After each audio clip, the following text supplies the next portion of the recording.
to 95 off the mound, so in the ground. Hell yeah. If you could do You that know, same move, from hopping, I was really impressed, man. Down into your front foot instead of like out into your front foot. All right, so let's start with like these guys want to throw right now. So what would be like a good routine to start with? Like, so we don't need to do any mobility today, but I want to talk about mobility stuff with you. Okay, all right. Well, this is what I want to start with. We have heavy balls and we have a shoulder too. Okay, so how many you have? Like a 1.5 pound weight. I think I have a 2-pound ball somewhere. That'll work. I have a 21-ounce ball. So that's perfect. That's exactly what I use. Yeah. Okay, 21. I have a 21, 14, 7. All right, I use the 21 and the 7. Okay, 21 and the 7. So, what I want you to start with is, can you remember back to the post that I made of Johannes Vetter throwing weighted balls into the wall, the javelin thrower? Yep. Okay, what his front arm does. Remember I was talking to you about the analogy of the basketball sitting out like just adjacent to your front hip? Yep. So I would start with the position of, and if you, one of you other guys there have your phone with you, go to my page and go to the IGTV part of it, and there's a video of Chapman, and he completely changed his glove work. He used to really like fling the palm of his glove like out and then around toward what would be like third base, since he's a lefty. And you can see here how it's completely different. The lead human. How do I get to the IGTV? Go to like the center tab. Oh, never mind. Yeah. Okay, and then is there like a picture of a Aroldis Chapman? Oh, there we go. All right, now you see how the arm will work out to his arm circles, timing created with front side. Yep. So as his arm works out, it works more straight out towards like first base, and then it works up to his arm slot. Basically, his humerus does, and then you'll see how the glove stays pretty much just right on line with the target as he pulls down. It doesn't track left. I mean to the right across his body, and he as he's bringing the ball up. Okay, and Bueller does the same thing in the video that I have of him and Kershaw on one of those posts. What you want to take away from that is the exact same thing you're seeing in that Johannes Vetter video, that, guys, the rotation of the torso is strictly done by the hip-to-shoulder separation that's created by the back side. Okay, your back leg is responsible for creating linear momentum and also responsible for rotating the hips. But the torso's job is to resist that. So instead of trying to kill the front side and not use the momentum you can create from the front arm, it has to stay on your target line as much as possible and just work back toward the front hip to set it down and back behind you. Okay, set it down and back behind you into foot strike so that you can drive it back. And that's, Seth, what I was seeing with you in that first video that you sent me, where your left hip is higher than your right. Yeah. Okay, Yep. And your elbow, your lead elbow, really tall still at that stage, kind of like this right here, instead of being down at that time. So if you will come out hinged, okay, with your elbow and not let your glove fall and have to work low to high to low again with it, and just stay. If you watch that analysis with Graham, he's staying a little bit higher and being a little bit more direct, and then just getting it down. Okay, so just working high to low instead of low to high to low with it, because you don't have time to do that. You'll get stuck high. Then I think that's where it's going to start. So what I would do is I'd take the 21 ounce in my front arm, and I just drop your glove and use the 21 ounce in your lead arm, and then the 7 ounce in your right arm. And I would just start with exactly the same position that Chapman is in, where the ball is under the glove. Okay, the glove is on top. And then you start with basically the figure 8. Okay, you start with that figure 8 where you're leading with the this way. So let me set my phone here so you can see me. So,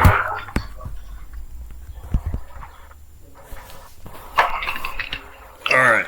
So like this right here. Okay. Yeah. So as you want to think, if you're looking down your target line, okay, your elbow.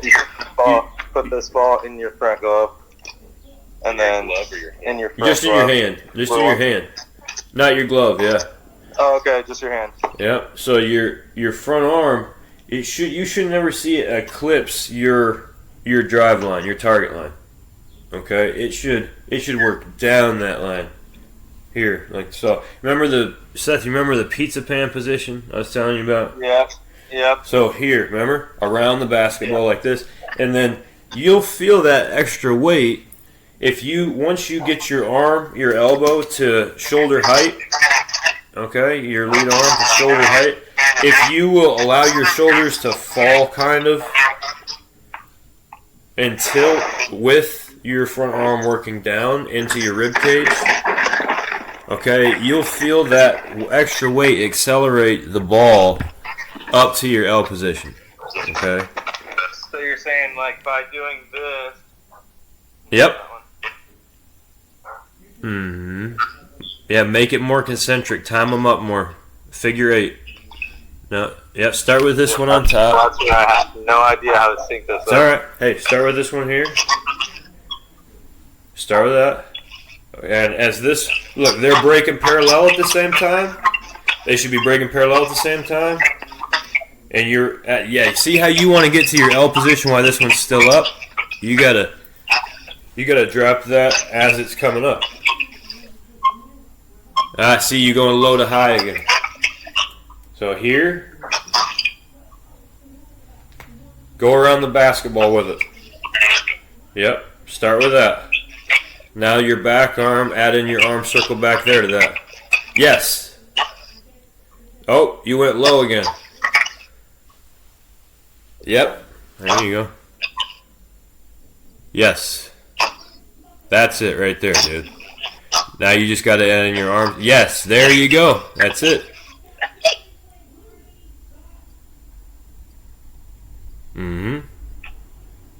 You got it. Kinda. Hey, well. I know what I need to work on though, because I know that this doesn't feel synced up to this. Yeah. Like that works perfect for you timing wise. Just even going fast, I'm like. That's it right there, dude. What you're doing. I'm watching Danny. That's why. Yeah. Okay. So now, all right. I got one more drill for you. Yes, that's right there, Seth. Now let your front shoulder, as you're bringing your elbow down, fall with it. Fall down toward your hip. Yes. Yes, there you go. Now you're getting that elbow out front. Right. And look where you are. You see how the ball is in a position to come back to your sternum? Right here? Yeah, that's right. Okay. Yes. All right, now we're talking. All right, now, what I want you to do is I want you to throw the ball like about 10 feet out in front of you. Okay, but I want you to actually just stop your wrist at shoulder height when you do it. So like trying to throw the ball like down. About 10 feet out in front of you, and I want you to stop your wrist at shoulder height.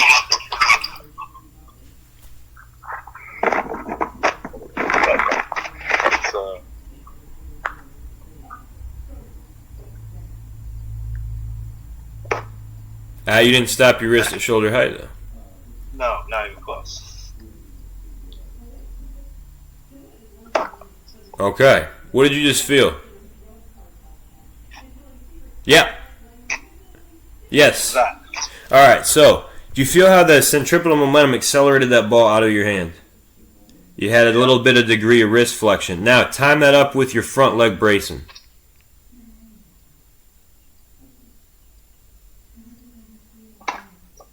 That's how you throw the baseball.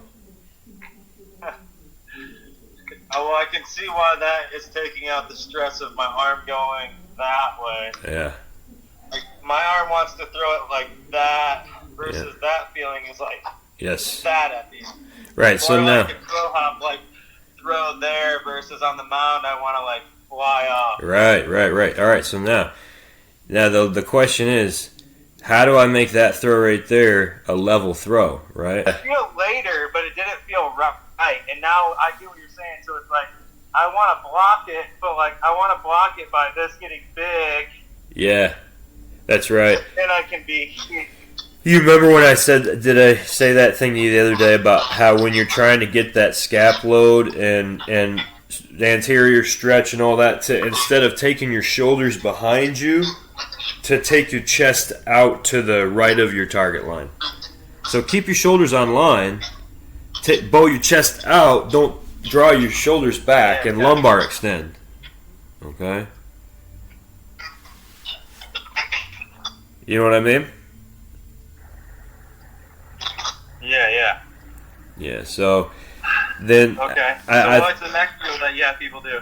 So then I basically have them just do the arm circles, and then I have them basically try to add it into their lower half. I make them preset everything, so I like have them load their weight in their back heel, get some hip hinge, press out. I tell them to try to spread the floor with their back leg. Yep, and then I basically start the arm circles. Have them pick up their front foot, and I say, after you pick up your front foot, take your front foot down to the ground with your pull down, and snap your back knee down. So foot strike, the snap down of the back leg, yep, and the greatest degree of scap retraction and pulling down. That's all happening at the same time, just prior to foot strike. Okay.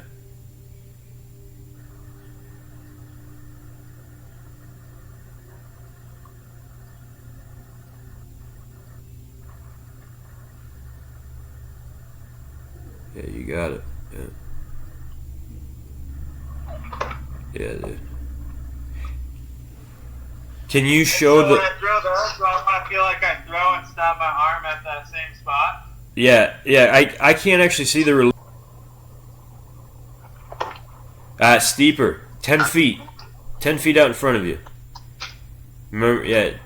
It's when you get to that point where you're trying to stop your wrist at shoulder. I don't want you to actually stop it on these full throws, but when you're trying to feel that, it's almost like if you were wearing a watch on that hand and you were showing it to the catcher. Yeah. Yes. Get that wrist forward. Yeah.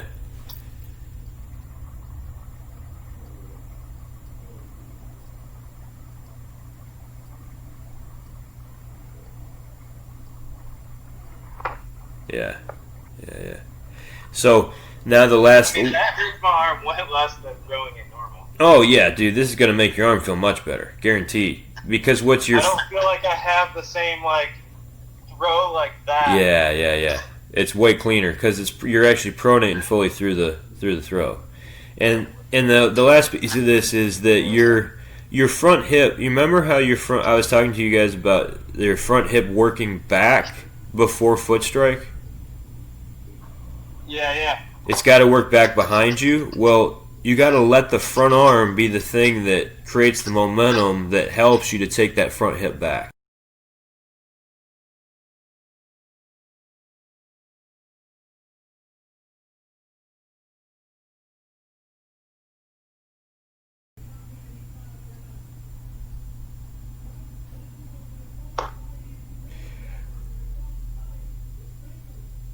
Does that feel different? But you got to brace too, though. Make sure you brace the front leg, because if you're finishing that way, and I don't see torso flexion, if your chest isn't facing the ground, then I know that you didn't brace.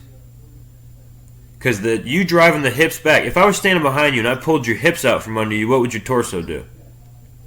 Boom. Go forward. Then that's what's got to happen from the front leg.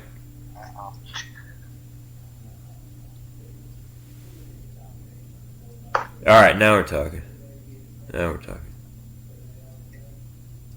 And you're like on your front leg, not like yeah. Not on it. Yeah, you're in it. Yeah.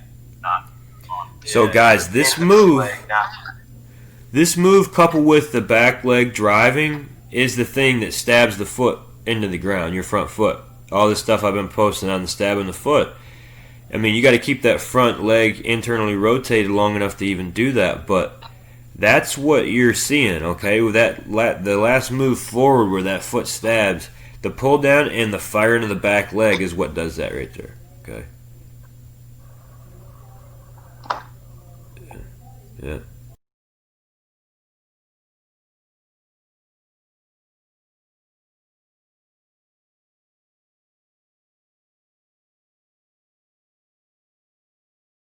Front arm and the back leg timing and all that, I guarantee you, you will throw 2 miles an hour plus harder. Guarantee it. Yeah, and I see what you're saying. Like that's kind of what I like want to see is like for you is like letting this like stay loaded longer and letting this movement not bring this to go. We talked about the depth back here behind you. Think about it like this, guys. I talked about you want to keep the ball inside your own. Okay. However, the depth of this retraction right here, the more retracted you can get, the better. Because if there's still slack right here, okay, there's still slack, then as I fire this down, it's not going to directly act on it, right? It's going to take time to hit that full range of motion before it really starts to drive my humerus this way and cause playback, right? However, if I'm fully engaged right there, boom, right here, then as soon as I start any movement forward with the hip, boom, you're pulling that thing forward like that, okay? So if you're like out here and you haven't really retracted and kind of rotated and all that with your upper body, then it's going to be hard to sequence the two together because when you think that this is acting here, it's not yet, okay? It's got to be together. Boom. Boom. So this is hitting its deepest point when that's going here. I feel that. I really do feel that. Boom. It's like, it feels like a little bit. You're hitting the deepest point of scap retraction while this is turning down, right there. Okay?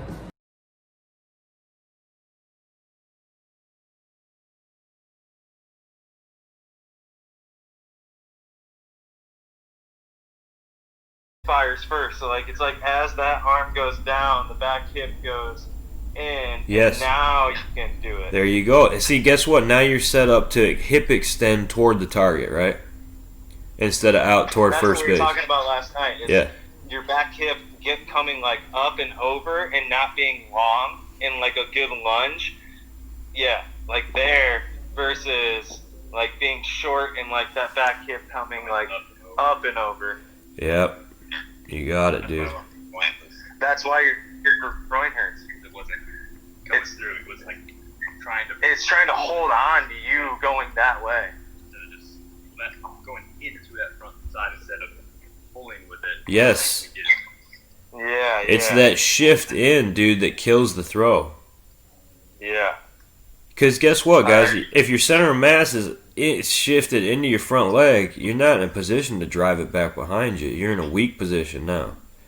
You know, you got to get the backward leaning angle on the front foreleg. You got to get the hip into a position where it's behind you, stabbing in the ground. That's why I was like, we can work on your upper body more, but like I still think you as an athlete have way more because you're hovering to your front foot instead of like coming into it like that. Yeah. Like if you were crow hopping and ending like that, that's 85 today.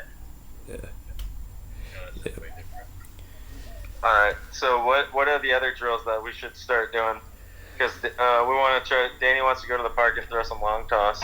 Well, I mean, I would say that if I were you guys, I would take my long toss day, and I would make it about. I would see if I could find something, and I would set your mound in your backyard up about another foot in the air, so that you're throwing. It's freaking. I have goosebumps right now. No one else is that. And I've been playing with. I take my mound and I set it up on the brick so that it's about 8 inches higher. There you go, bro. And I'm throwing way more downhill. And what I found is that I think I've gotten pretty good at playing catch on a flat ground. So my mechanics are actually shittier when I go to the mound because my brain sees flat ground as my normal throw. And then when I go to the overspeed mound, I feel like it's the opposite of the flat ground. So all the shitty stuff that I do on the mound shows up even more on the overspeed. And then when I go back to the regular mound, it's almost like my foot hits the ground in a flat ground position, so I'm like ready more. Yeah, dude, Graham just said something about that this morning. He said that all of the rehab work that he did was flat ground, and he thinks that it totally screwed up his mechanics. Bro, Danny's laughing. He's like, "That's what you do." I'm like, "Bro, I just started. That's why I got my mount, is because I wanted it to do overspeed because for real, bro, that's way different. Look at, show him."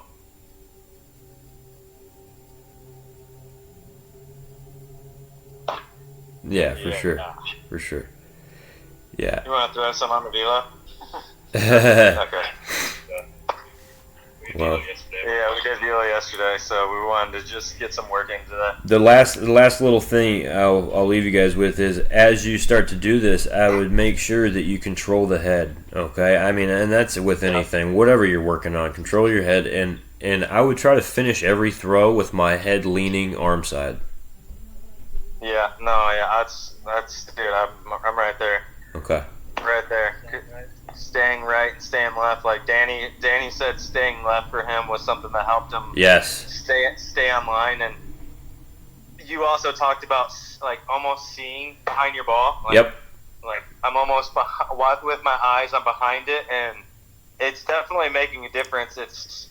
I think the problem that I come across with that is not getting to your full end because you're so focused on your head that you don't actually finish your throw because you're kind of like watching it too much. Right.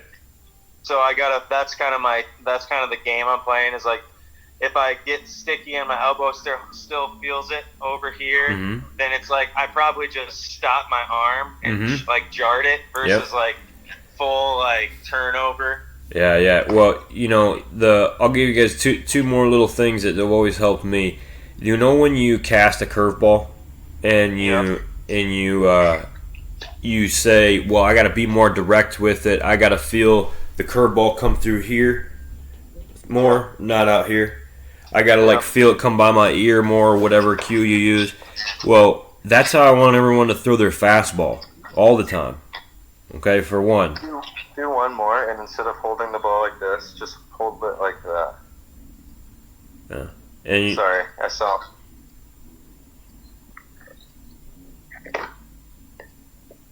Does that feel smoother?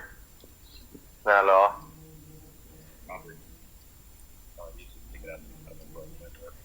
Like you kept holding it like upwards. I'd also like, to me that. I'd also throw the football so that your hand is in a neutral position, because that's how you should also throw the baseball. It should start in that same neutral position. We're getting it, Danny. Dude, all the stuff you're saying, bro, we're right. And then start thinking of the throw. Instead of trying to get the ball out front, get your front side behind the ball. Get your front side behind the ball. Yeah. Like linearly speaking. Instead of trying to get the ball way out front, get the front side behind the ball. Okay.